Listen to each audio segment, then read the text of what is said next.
Hola, bienvenidos al episodio número 5 de El Mismo Oso, un podcast de sabios como Balú. Mi nombre es Guillermo Santis, mejor conocido en la selva de Sioní como Balú. Hoy tenemos un programa muy especial con el 5º capítulo del libro Rema tu propia canoa, de Baden-Powell. En el segmento de Un oso con dos lobos tendremos a un invitado muy especial, Alexis Cuentacuentos, con quien platicaremos sobre el arte de contar cuentos e historias, una habilidad que debemos desarrollar todos los que estamos en contacto con chicos y jóvenes. También te contaré la historia del apretón de mano izquierda Scout. Y la frase de la semana. ¡Iniciamos!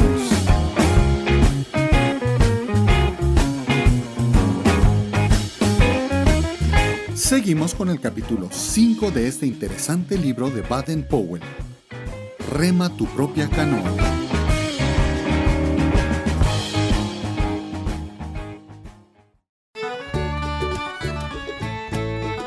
Rema tu propia canoa. Capítulo 5. Inventiva. Los pigmeos pioneros.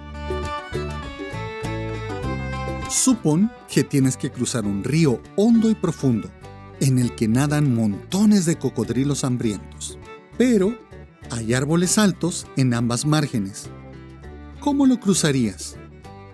Tú dirías, corto un árbol y lo hago caer sobre el río para hacer un puente. Muy bien, lo mismo haría yo. Ya te conté cómo lo hice. Pero supongamos que no tienes hacha ni sierra, ni nada mejor que una navaja de bolsillo. ¿Qué harías? Bueno, ese es el problema al que los pigmeos se tienen que enfrentar. Los pigmeos son una raza de hombres muy pequeños. Solo miden de 4 a 5 pies de alto. Viven en las selvas profundas del Congo del noroeste de Kenia. Son gente nómada, muy poco civilizada. O sea, que difícilmente se quedan mucho tiempo en un lugar, y cuando han acabado con la caza de los alrededores, que matan con sus pequeños arcos y flechas, y han cosechado todas las frutas y raíces comestibles, se van hacia otros lugares. Esta semana, un amigo mío regresó de visitarlos, y me mostró algunos de sus ingeniosos trabajos manuales de arcos, flechas, etc. Y también me contó de sus puentes. El terreno que habitan está cruzado por pequeños ríos hondos y de corriente rápida. Los pigmeos no saben nadar, ni podrías nadar tú si vivieras allí. No puedes aprender a nadar a menos que te metas al agua. Y en ese país, si te vas al agua, nunca regresas, porque los cocodrilos te comen. Los ríos hierven de cocodrilos. Construir un bote lleva mucho tiempo. Y casi no vale la pena solo para cruzar un río tan pequeño.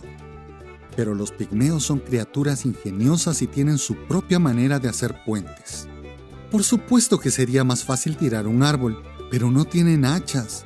Así que hacen puentes colgantes de un modo que estoy seguro cautivará a todos los scouts pioneros. Los bosques del Congo están llenos de árboles altos. Colgando de ellos hay lianas inmensas. Estas son resistentes y flexibles como cuerdas. Para empezar a construir un puente, el jefe de constructores escoge el árbol más alto de una margen. Luego, consigue una liana lo suficientemente larga para cruzar el río. Ata un extremo a la copa del árbol y hace una gasa en el otro como asiento para llevarlo hasta el suelo. A este extremo le ata una cuerda adicional. Los otros pigmeos tiran de esta cuerda y suben al terreno alto sobre la margen del río, tirando hasta que la gasa donde está el hombre quede casi horizontal. Junto a la gasa, cuando la cuerda está tensada así, se coloca una escalera y un compañero sube con un cuchillo hasta llegar a la cuerda. Cuando se da la señal, corta la cuerda añadida y el hombre que está en la gasa sube en un giro alto a través del río. Lleva en la mano una estaca afilada y con ella se detiene de una rama de árbol del lado opuesto del río. Ahí hace una gaza al final de su cuerda. Los otros pigmeos trepan por esta cuerda a través del río. Cada uno trae consigo la punta de otra liana. Así, en un corto tiempo, hay una docena de lianas que cruzan. Con ellas se entreteje un puente colgante rápidamente para que toda la tribu pase con seguridad. Pero es un caso de crueldad contra los animales, porque abajo, en el río, los pobres cocodrilos miran hacia arriba, haciéndoseles agua a la boca, muy disgustados, porque no tuvieron la comida que esperaban. Estos pioneros pigmeos dan un buen ejemplo de inventiva, o sea, de usar otras cosas cuando no tienes lo que necesitas para hacer un trabajo. Por ejemplo, las chuletas y los bistecs de elefante son un platillo de lujo para ellos, pero no tienen rifles para cazar animales. Así que construyen arcos y flechas usando piel para las cuerdas del arco y poniendo veneno mortal en la punta de las flechas. Luego se acercan a un elefante, le disparan una flecha y aunque corra muchas millas, irritado por el dolor de la herida, siguen su rastro hasta que cae y muere. Entonces, la tribu entera se da un atracón. Tanto comen que no necesitan más alimento durante 4 o 5 días. Les podría dar docenas de ejemplos de inventiva en muchos campos, pero aquí hay otra para ilustrar cómo las cosas pueden servir. Una vez me hice cargo de un niño nativo herido por una bala perdida y le dije a su madre que me trajera agua rápidamente. Ella corrió hacia un arroyo, algo distante, pero como no tenía en qué traer el agua, tuvo la suficiente inventiva de llenarse la boca con agua y traérmela así. Resultó ser un sustituto muy útil para primeros auxilios, ya que el agua estaba tibia y ella podía chorrearla sobre la herida mientras yo limpiaba con una pluma. Y entre los dos hicimos un buen trabajo quirúrgico sin ningún equipo de primeros auxilios. Baden-Powell.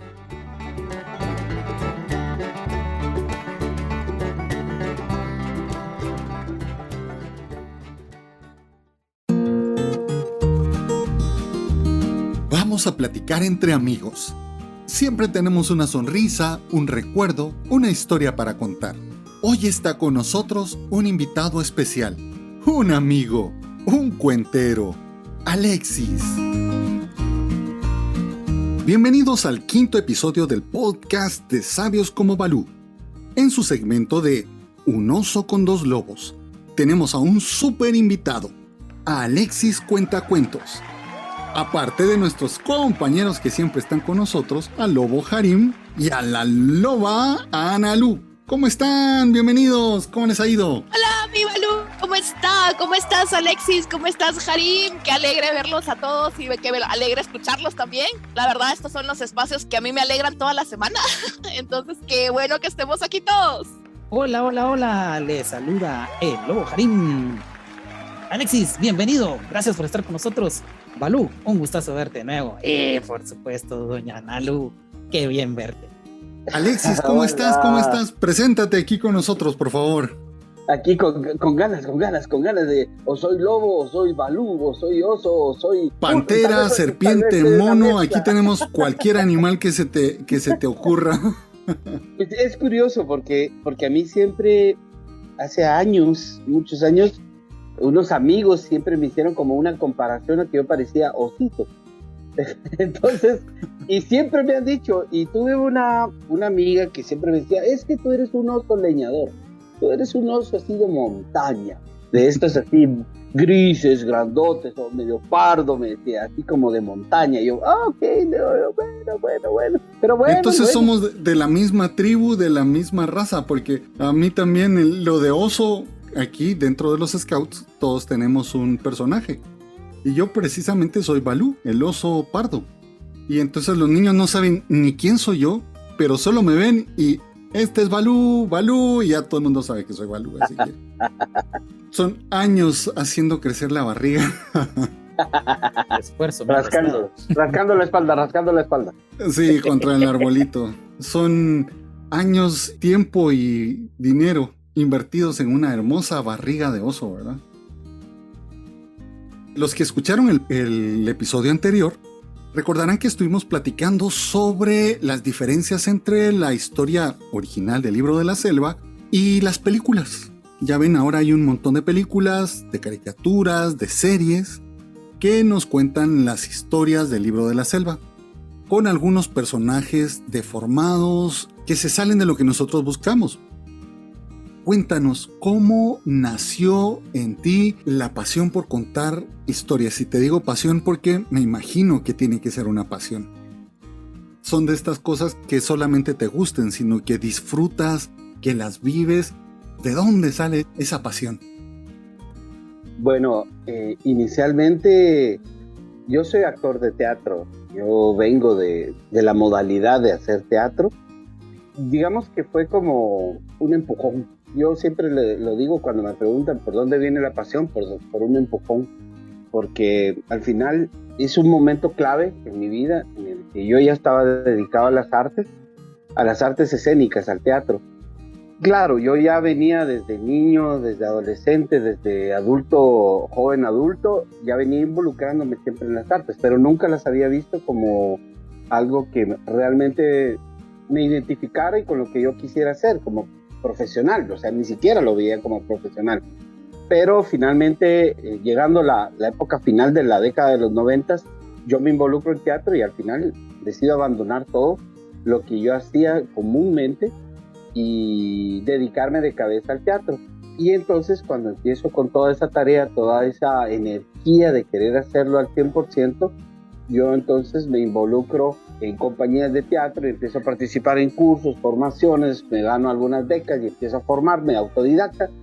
Y había a principios de los 90 un grupo de contadores de historias que viajaban mucho de México, Cuba, Costa Rica, Argentina y pasaban mucho por Guatemala. Yo los vi casi a todos y me gustaba mucho, pero hubo un francés que se quedó aquí en Guatemala, ya tenía años de tener como cierta conexión con Guatemala, Nicaragua, Centroamérica, y yo lo empiezo a ver contar historias a finales de los 90, me enamora su trabajo escénico, me volví como su groupie, ¿no? Yo estaba detrás de él así, y al final un día, de tanto verme en primera fila en los escenarios, y sabiendo que yo era actor y que era amigo también, dice, bueno, y ahora tenemos un nuevo contacuentos, Alexis. Y en una función de él. Y yo le digo, no. Y él me dice, no, nada de que no, me dice. Vos sos actor de teatro, haces improvisación, por lo menos ya te sabes una historia de tanto verme actuarme. Y me puso ahí contra la pared y como el reto. Y yo dije, pues hagámoslo. Y me tiré al agua y le gustó tanto que me regaló sus discos, sus libros y me dio permiso, que son discos de recopilación de historias, que no es lo mismo que autor.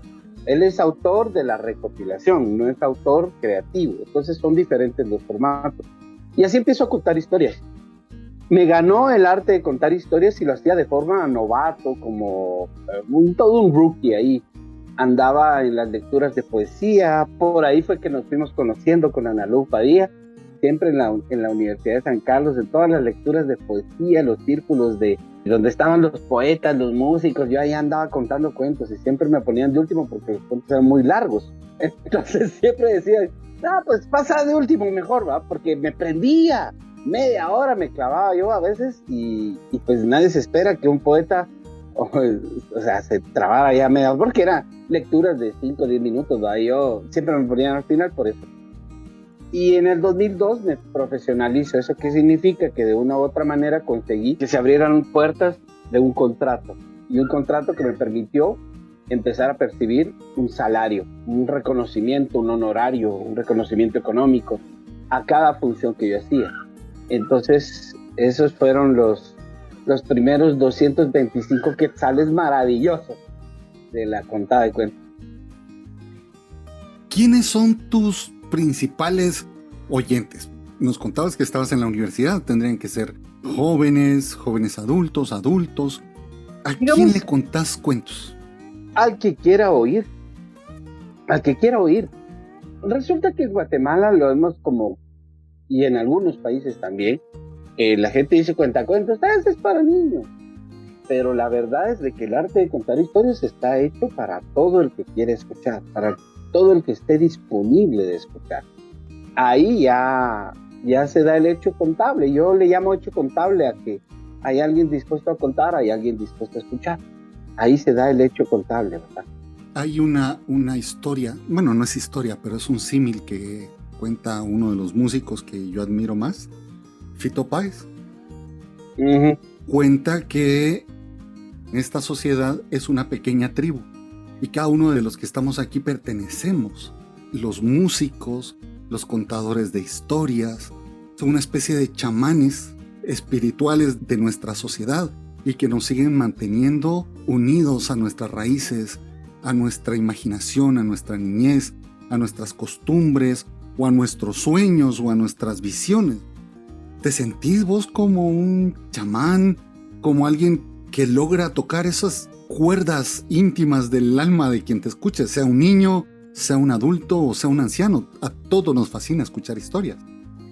Pues creo que más allá de sentir eso como una, no sé cómo decirle, bueno, lo diré en mis palabras, creo yo que es una gran responsabilidad. Es una responsabilidad con la que yo me siento. Yo siempre he dicho que los contadores de historias son los garantes de la memoria de la comunidad, de la humanidad. Entonces somos nosotros los que hemos sido los que garantizamos que la historia se sepa finalmente. Obviamente que hay versiones de versiones, pero al final de cuentas, por ponértelo en un ejemplo, hay muchos hechos que no se saben de la humanidad si no fuera porque alguien lo guardó en su memoria y lo contó. Y solamente así se supo. La historia de los pueblos nace de la historia... La tradición oral. La tradición oral. La historia de nuestros pueblos, la historia de la Biblia, viene de una historia oral. Mira, exacto. Y mira, más de miles de escritos, antes de que llegaran los españoles, miles de escritos existían, o sea, y que se habían preservado por miles de años, gracias a que finalmente se pusieron en papel, pero inicialmente también fueron de palabra en palabra. Y muchos de esos sobrevivieron a la destrucción, ¿verdad?, de todo ese legado. Muchos sobrevivieron porque se guardó aquí. De hecho, la cuenta maya, me refiero a la cuenta del tiempo, como ellos la llevan, es oral. Eso nunca fue transcrito, hasta que fue transcrito para sobrevivir y luego ya la conocemos como ahora. Pero sobrevivió a la destrucción gracias a que se sabía aquí y se sabía aquí. Y porque se sabía aquí, se sabía en el corazón, no solo se sabía en la mente. Entonces ahí es donde viene el proceso de mantener la tradición oral, porque viene de los recuerdos que pasan por tu corazón. Y de alguna manera nosotros también como seres humanos llevamos también esa tradición. Mis abuelas me contaban historias. Yo era chiquitito y me empezaron a contar las historias de la Llorona, de los fantasmas, del presidente no sé qué, luego mi mamá con canciones, y todo eso lo tengo, como decís, grabado en la mente, en mi corazón, todas esas historias. Y pasé a los 8 o 9 años y me empezaron a contar historias de la familia. Fue creciendo a través de la tradición oral. Cosa importante, darnos el tiempo de poder contar y de escuchar las historias. Solo una cuestión, chicos. Alexis, ahorita que tú nos cuentas todo esto, me viene a la mente dentro de nuestro vocabulario scout, tú encajas cabal en la figura del guardián de leyendas. Nuestras fogatas scouts. Exacto. O sea, así es, sí. Es como un anillo al dedo, así. Como que te lo hubieran hecho a tu medida. El guardián de leyendas es aquel que conserva esa tradición oral y la transmite a los nuevos muchachos que vienen a los scouts. Y todo eso se vive alrededor de la celebración del fuego. De esa ceremonia. Muchas de esas historias que contamos se cuentan alrededor de una ceremonia que es para nosotros la fiesta del fuego. Cada sección tiene esa fiesta y ese lugar especial para contar las historias. Lo que dice Harim es cierto, el guardián de leyendas, cosa que hemos ido perdiendo. Yo creo que no solamente dentro del movimiento, sino dentro de nuestra propia sociedad, estamos muy conectados a otras cosas, menos a escuchar nuestras historias. Y es que la tecnología de una u otra manera también nos ha apartado de... No, ahora la usamos a favor, pero durante algún tiempo estuvo jugando un papel contrario. Ahora ya la estamos finalmente usando a nuestro favor. Y pues, de hecho sí, somos como guardianes de las leyendas, somos como garantes de que muchas historias no se pierdan. Hay un colectivo en redes sociales que está hablando con ancianos. Hay distintos países en donde hay proyectos en los que se busca recuperar que los ancianos hablen y se les va a grabar al interior de la República, se les graba en los pueblos, en las aldeas, y que cuenten, porque mucho de eso se pierde. Si ellos se mueren, se van con todas sus historias. Y no solo representa que se van con sus historias, sino que se van con un legado, porque, por ejemplo, yo recuerdo cuando mi abuelo me hablaba de las guerras de tizas que hacían. Yo le decía, sí, y eso, mijo, es que nosotros éramos bárbaros, jugábamos y nos tirábamos el yeso, y esos eran los líos a los que nos metíamos. Estamos hablando de, bueno, mi abuelo solo sacó primaria, y para mí eso era como, a la puchica, nosotros vieron los desmadres que hacíamos, los grandes líos a los que nos metíamos, los grandes problemas que hacíamos, pero ellos tenían una versión distinta y nosotros también. Y quiero llegar a esto porque finalmente, tú lo decías, a ti te contaron historias de La Llorona, a ustedes les contaron, seguro les contaron, pero tu Llorona no es la misma que la mía. Y aquí hay una versión diferente. Yo cuento la versión de la Ciguanaba, que es de mi patrimonio familiar.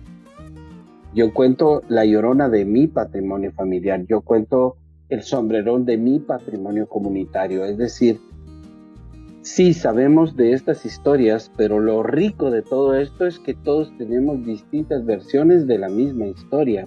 Y en algunos casos el personaje es menos noble o más noble, un poco más violento, menos violento, educador o no educador. Son versiones y es normal que pase. Depende de ti qué es lo que querés que realmente se pueda ir usando para la construcción de conocimiento de los que lo escuchan después. Y esa transmisión de historias también transmitía una pedagogía, una forma de ser de cada una de nuestras pequeñas sociedades. A veces nos encerramos en que somos una gran comunidad mundial virtual, pero nos olvidamos que nosotros somos parte de nuestro pequeño paraje donde nos reunimos. Incluso aquí en Guatemala, en cada zona, los que son de la zona 5, los de la zona 19, los de la zona 21, cada uno de ellos tiene hasta una forma de hablar distinta, una forma de ser distinta. En la zona 5 la Llorona se aparecía de cierta forma y todos los niños decían esto. En la zona 6 de otra forma. Cuidado cuando hablas de la zona 5. Que la pila de la zona 5 no era la misma que la pila de la zona 7, ¿eh? O sea, eran diferentes pilas. Sí, y no solo eso, sino que tu clan es en donde reside mucho del conocimiento, ¿verdad? Es decir, los niños aprenden modos, mañas y audacias gracias a que lo aprendemos de verlo. Entonces, dicen que los niños absorben la mayor cantidad de información y conocimiento hasta los 5 o 6 años. Es decir, ni siquiera saben leer y escribir, y hasta ahí esa parte es la más sólida. Y ahí es la parte oral. Todo es oral.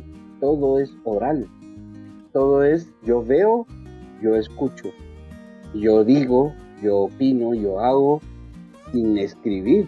Entonces te puedes dar cuenta que esa es como la gran base del conocimiento de la humanidad también. Alexis, muchos de nosotros, de los que estamos aquí y de los que nos están escuchando, ¿sí? nos tenemos que enfrentar a contar una historia. Nos toca no solo con niños, a veces también se las contamos a adultos. Somos cuenteros, que es distinto a ser contador de historias. ¿Existe alguna técnica que nos pudieras compartir de cómo mejorar nuestra forma de contar historias, de cómo hacerlas agradables para un público de 7 a 11 años? Yo creo que primero que nada es que cada adulto que se vaya a meter en esa tarea, y lo digo así con toda la responsabilidad del caso, es que vayan a visitar a su niño, al niño que está aquí adentro, ¿sí? No al niño de tu familia o al grupo. O sea, cuando eres adulto y cuidas a tu niño interior y trabajas con tu niño interior, puedes tener esa mayor facilidad para comunicarte con los chicos. Creo que hay recursos, y uno de los recursos primordiales que yo puedo recomendar para los que sean. Por ejemplo, si nunca has contado una historia y te va a tocar hacerlo en la fogata del próximo sábado, entonces simple y sencillamente juega y recuerda cómo es jugar. Recuerda cómo es piedra, papel o tijera, recuerda cómo es 1, 2, 3 con roja, recuerda cómo es electric, recuerda el arrancar cebollas, y empieza a jugar con ese niño que hay adentro y empieza a meterte con eso que conecta con ese niño y empieza a contar la historia. Y cuando cuentas la historia, tú estás a la misma altura, tú estás ojo a ojo, tú tienes que estar ojo a ojo, tú no puedes estar allá en un espacio de adulto para querer contarle a un niño historias que quieres que sienta como un niño. Tener claro que los recursos escénicos son una cosa, del teatro son una, pero también el contar una historia. A ver, dime, tú cuentas historias, todos, Analu, Harim, todos cuentan historias y lo hacen a diario, sin excepción, todos los días. Fíjate que cabal estaba yo, me acababan de servir mi cafecito y que me tropiezo con esta chica, le quemo los dedos y empieza a contar una historia. Y la chica que tira esto y que bota no sé qué. Eso es, por ejemplo, por ponerte un caso. Pero otro caso es lo que tú ves todos los días se convierte en una historia a contar, lo que tú vives todos los días. Y entonces los niños, ¿qué es lo que están esperando? Un mundo maravilloso de cosas que te asombran a ti, no que les asombran solo a ellos. Si tú no te asombras a ti mismo, no vas a lograr asombrar a un chico. No vas a lograr asombrar a una chica. O sea, es ese juego de estar dispuesto a sorprenderte a ti mismo, sorprendiendo a los chicos y salirte de esa esfera de normalidad. Una vez logras eso, pues la historia tiene un principio, tiene un final. Si te la sabes muy bien, entonces definitivamente la historia no va a tener ningún problema. Pero si la historia tú no la respetas de principio y no te la sabes, entonces no va a funcionar. Tú te vas a estar tratando de recordar de la historia a medio camino y vas a estar contando la historia queriendo recordarte de cómo era por aquí, y ahí te desconectas de la naturaleza de contar. Entonces, si vas a contar una historia, ama esa historia, cree en esa historia, y además de eso, tenés que estar tan comprometido con la historia, tan en tus venas, tan en tu respiración, que la cuentas y te la sabes hasta con el alma. Y es que eso es lo que me pasa. Cuando yo cuento una historia, viene de ahí, viene de ese lugar. Me la sé porque yo la viví, porque yo soy parte de eso, ya la tengo en la sangre, incluso en movimientos y en todo. Si quieres contar una historia y quieres que los chicos se lleven lo mejor de esa historia, trata la historia como se merece, con respeto, con amor, y apréndetela y sorpréndete a ti mismo. Busca esas figuras importantes. Y una cosa es el teatro y una cosa es el contar historias. Porque yo te puedo decir, por ejemplo, empezamos a contar una historia.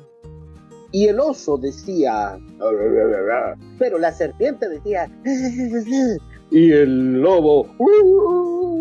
Si yo te empiezo a narrar cada personaje con cada cosa que te está haciendo, el niño se siente completamente atormentado de tanto y está tratando de ver un teatro que tú quieres mostrarle, y no.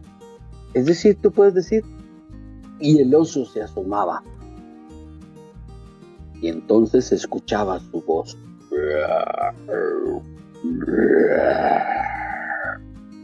Paralelo a eso, se escuchaba el lobo, y también se escuchaba la serpiente.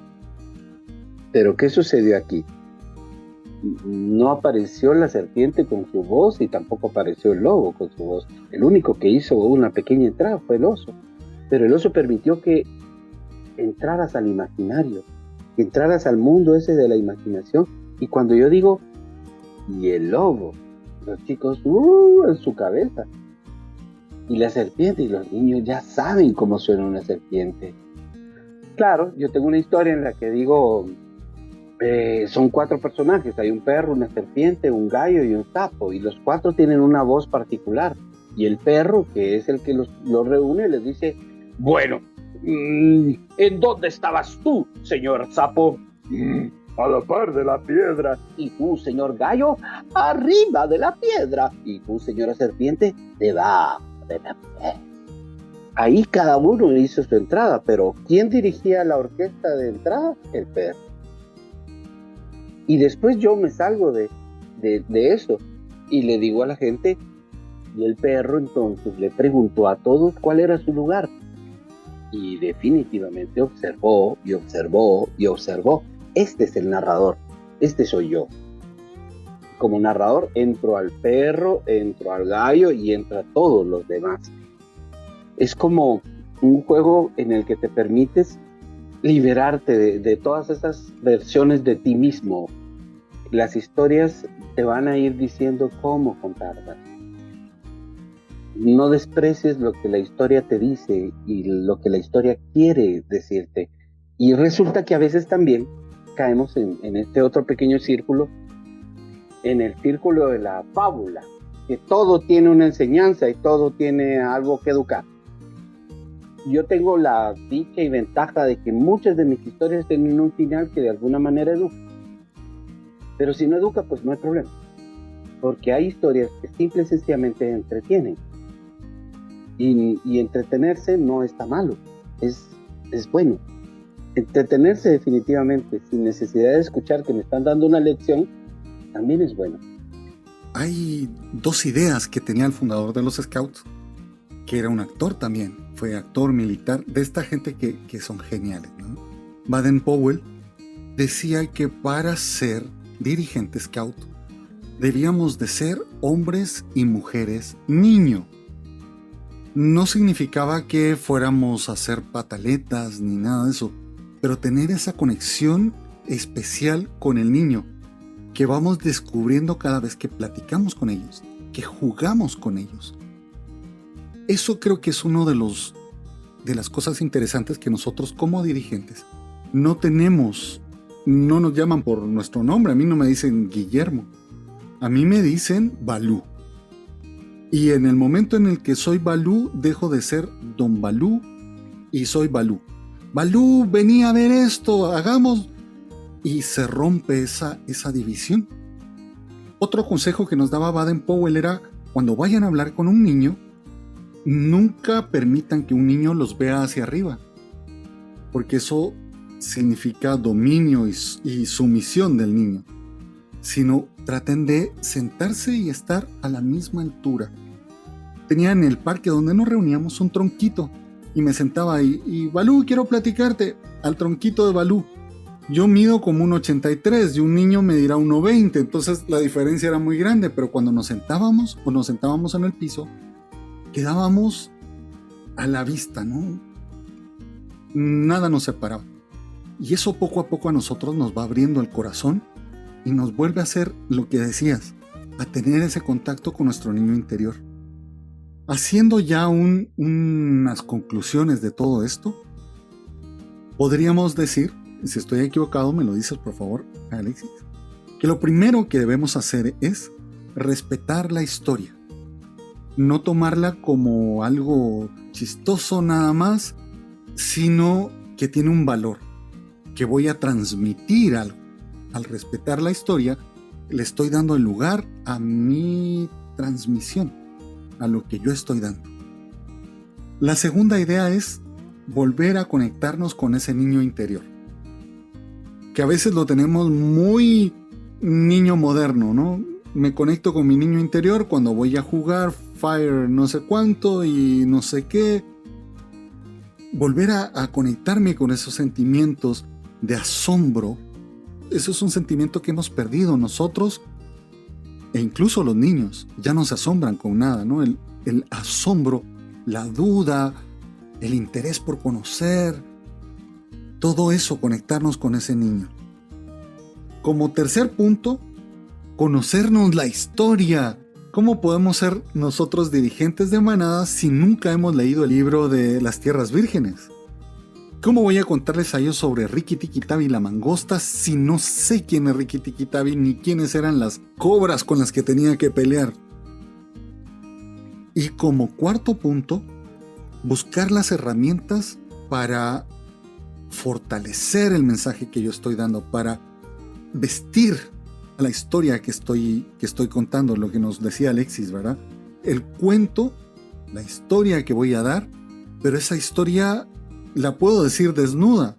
Y entonces el perro y el gato y el sapo y el gallo, o puedo vestir la historia con ciertas herramientas que me las puede dar mi experiencia, mi conocimiento, lo que fuera. Lo que nos decía las diferentes voces. Yo soy el sapo. Yo soy el gallo. Yo soy el perro.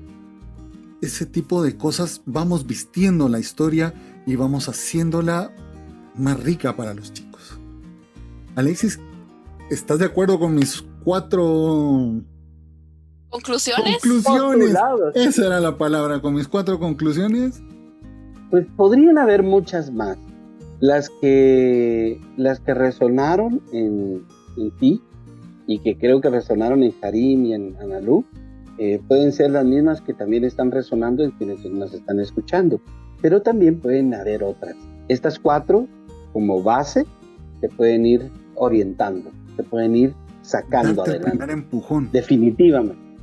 Sí, Totalmente. sí, estas 4 ya, sí, las sintetizaste de tal manera que ahí va el primer empujón y ya lo demás vendrá con el conocimiento, el aprendizaje y la prueba y error. Porque eso es lo que yo digo muchas veces. La única diferencia entre los 20 años que yo tengo de contar historias y alguien que está empezando a contar historias es la cantidad de veces que yo he metido la pata. La práctica es el maestro. Hemos llegado ya al final de nuestro podcast. Espero que lo hayan disfrutado tanto como nosotros y hayan aprendido tanto y se te abre el panorama, porque a veces uno se va como encerrando y se te hace chiquitito el tubo por donde estamos viendo a los niños, pero cuando platicamos con gente que sabe, que disfruta y que siente la pasión, nos contagia ese ánimo de poder volver a contar historias, volver, como dice Alexis, a meter la pata, pero contando la historia. Porque esas son experiencias que nos van a dar el bagaje para ser buenos contadores. Y si no buenos, por lo menos no aburrimos a los chicos, ¿no? Ha sido un gusto y nos vemos para el próximo de la serie. El podcast número 6. No se lo pierdan. Gracias, mi Balú. Alexis, qué alegre tenerte con nosotros, de verdad. De verdad, realmente, pues, nos diste muchísimo aire. De verdad, con tu experiencia y todo, y la verdad, tu personalidad también nos ayuda mucho. Un tesoro lo que compartiste con nosotros, te lo agradecemos de todo corazón. Un fuerte abrazo de Oso Balú y Harim. ¡Adelante! Fuerte saludo de garra izquierda, como diríamos entre los lobatos. Eso. Muchas gracias. Muy amables por este espacio y pues lo vamos a difundir para que más gente y amigos y amigas también puedan escuchar este podcast. Así que gracias. Un gran abrazo de oso. De Oso Balú. Gracias. Chao. ¿Ya viste? No regañó. Seguimos hablando. El lobo peludo ese chico.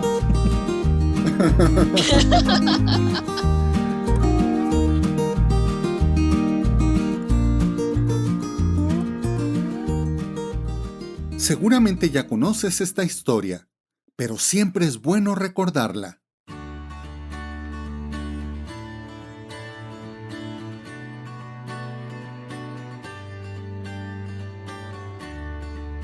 ¿Cuál es el verdadero origen del apretón de manos Scout? Existen muchas versiones sobre esto.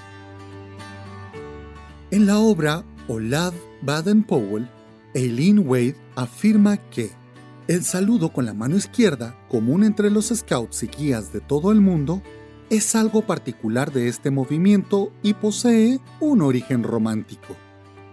El fundador explicó el saludo mediante el cuento de dos tribus de África que estaban constantemente en guerra. En una ocasión, uno de los líderes, cansado de la situación bélica, se trasladó a los límites de su territorio, y cuando el jefe de la otra tribu apareció, arrojó su escudo y extendió su mano izquierda, diciendo que esta era una prueba de su buena voluntad y sus deseos de paz. El otro jefe respondió a su vez estrechando la mano de su enemigo, y este saludo pasó a ser recordado como símbolo de amor y verdad para la vida en comunidad. En el libro Stetsons and Bear Knees, Sidney R. Brown dice que, en África Occidental, el apretón de mano izquierda es un símbolo de distinción reservado para el jefe y sus seguidores más cercanos. Fue Baden-Powell quien introdujo este saludo como un privilegio de los Scouts. Esta tradición afirma que los Scouts se saludan con la mano izquierda, ya que esta es la mano del corazón. La explicación de la mano izquierda como mano del corazón es tardía en el desarrollo del movimiento Scout y fue probablemente incluida como una necesidad, ya que existía en la organización una gran confusión debido a las diversas explicaciones del saludo, con al menos 2 versiones atribuidas a Baden-Powell. Finalmente, la versión oficial aumentó la confusión. Verdaderamente, ¿cuál fue el origen real del apretón de mano izquierda? Brian Morris, en un artículo publicado en 1970, sugiere que el origen del apretón de mano izquierda adoptado por los Scouts fue otra de las ideas que Baden-Powell tomó de Seton. Seton había utilizado este saludo con los Woodcraft Indians y lo ilustró en uno de sus libros aparecido en 1901, The Lives of the Hunted. El saludo con la mano izquierda aparece luego que Baden-Powell comienza a escribirse con Ernest Thompson Seton. Pero la historia más contada sobre este saludo es la siguiente. Cuando Baden-Powell, enviado por la corona inglesa al África, capturó al jefe Prenfe de la tribu de los Ashanti, decidió que para impedir un derramamiento inútil de sangre, era más caballeresco y prudente firmar un tratado de paz. Y así se hizo. Finalizado el acto protocolario, Baden-Powell extendió su mano derecha para estrechar la mano de Prenfe, como muestra de respeto y amistad. Pero el jefe Ashanti respondió con un acto hasta entonces inusual. Soltó el escudo de guerrero que portaba en la mano izquierda y la extendió a aquel militar británico, insistiendo en hacerlo. Baden-Powell, algo confundido, pero para evitar algún malentendido, tomó la mano del jefe y la estrechó. Como Baden-Powell nunca había hecho nada parecido en toda su vida, preguntó al gran jefe Prenfe que por qué con la mano izquierda y no con la derecha, a lo que el jefe respondió: «No, en mi país, el más bravo entre los bravos da la mano izquierda». Nosotros, para demostrar y reconocer que alguien es nuestro amigo, nos privamos de nuestra coraza, que es nuestro escudo, en señal de confianza y buena fe. Aparte de esto, porque la mano izquierda es la mano más cercana al corazón, y es allí donde se lleva el cariño y el respeto por los amigos. Desde entonces este saludo se ha venido utilizando por los Scouts como señal de buena fe, amistad, hermandad y confianza hacia los demás.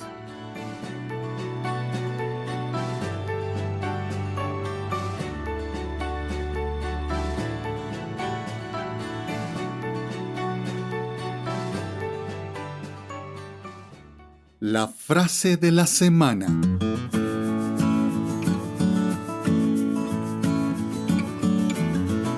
Gotitas de sabiduría encapsulada en pequeñas frases que nos harán pensar. Este texto me lo envió una amiga, Nat de México.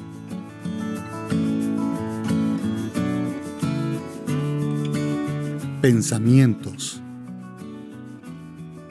El escultismo me enseñó a vivir. Cuando tuve que controlarme para no explotar con alguien, recordé que el lobato se vence a sí mismo. Cuando tuve que ser paciente con alguien, recordé que alguna vez fui pata tierna y aquella me enseñó sin enojarse. Cuando tuve un dilema ético en el trabajo, recordé que el scout cifra su honor en ser digno de confianza. Cuando quise renegar de mi trabajo, recordé cuando mi guía de patrulla me mandó a traer cántaros al río. Y luego, el agua que yo llevé fue útil para todos. Cuando vinieron los problemas y la crisis, recordé que el scout sonríe y canta en sus dificultades. Cuando me quise rendir y tirar todo a la basura, recordé aquella caminata larguísima que superé aunque ya no sentía las piernas. Cuando me tocó ser jefe en mi trabajo, recordé que el liderazgo es una responsabilidad y apliqué el sistema de patrullas. Cuando vi a alguien en problemas, recordé que prometí ayudar al prójimo sin esperar recompensa. Cuando perdí a un ser querido y no podía con el dolor, recordé que no es más que un hasta luego, no es más que un breve adiós. Cuando tuve miedo de tomar decisiones importantes para mi vida, recordé que debo remar mi propia canoa. Cuando tuve una crisis existencial sobre el sentido de mi vida, recordé que vine a este mundo a dejarlo en mejores condiciones de como lo encontré. Cuando me pregunté cuál era mi prioridad, recordé que es estar siempre listo para servir.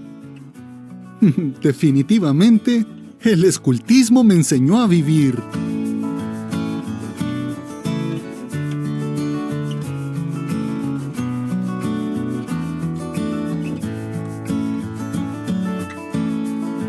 Gracias por escucharnos. Si te gustó nuestro podcast, compártelo con tus amigos. Comunícate con nosotros a través de nuestro correo sabioscomobalú@gmail.com o en nuestro Telegram @sabioscomobalú o en nuestra página de Facebook Sabios como Balú y ahora en nuestra nueva cuenta de Instagram sabioscomo.balú.